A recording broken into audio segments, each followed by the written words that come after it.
Welcome to this deep dive. Today, we're looking at the really worrying situation unfolding between India and Pakistan. That's right. We've got some source material, excerpts from a YouTube podcast script, actually. And our mission, if you will, is to get a clearer picture of what's driving this current crisis.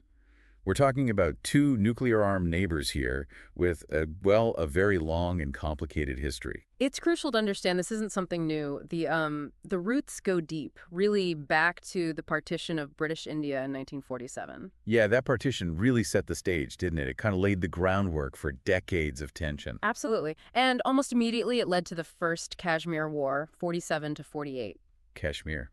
It's quite striking how central it's remained. It was key in the '65 war, too, right? Right. And a major factor again in the Kargil conflict back in 99. And we shouldn't forget the 1971 conflict, the Bangladesh Liberation War. That was huge. Definitely. And the human cost across all of these conflicts, I mean, it's staggering. Thousands and thousands of soldiers and civilians caught in the middle.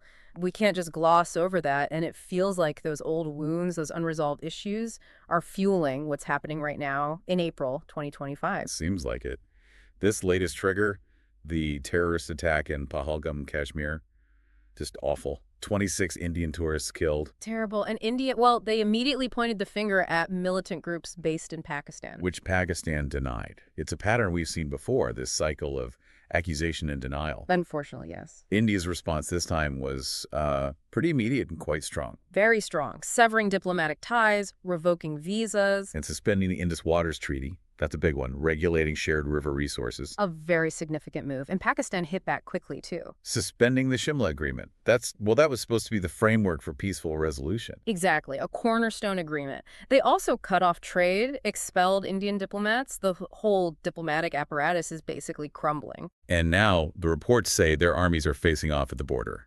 High alert. Yeah, the situation on the ground is incredibly tense. Which brings us to the military side of things. Right, because the diplomatic breakdown is worrying, but the military escalation is, frankly, terrifying. We're seeing cross-border firing intensifying. That's a dangerous sign. And the rhetoric from leaders on both sides sounds, well, increasingly aggressive. Very much so. Plus, you have India testing long-range missiles recently.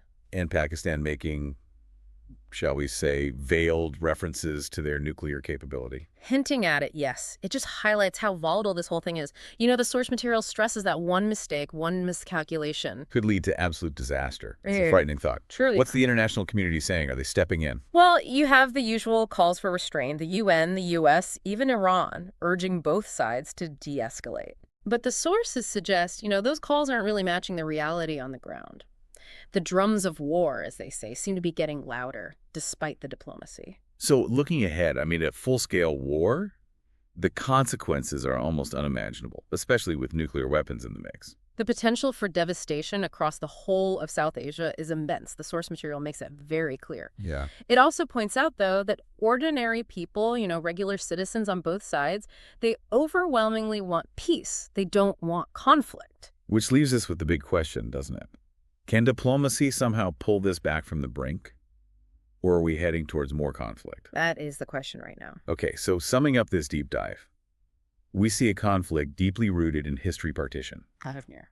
a recent tragic attack sparking a really dangerous escalation. Yeah, with huge military and nuclear risks involved. And despite international pleas for calm, the path forward is really uncertain. Which leads us to a final thought for you, the listener, to chew on. Given this deep-seated history and the incredibly high tensions right now, what specific practical steps do you think could actually work to de-escalate the situation and prevent things from getting even worse? What's the realistic path forward here?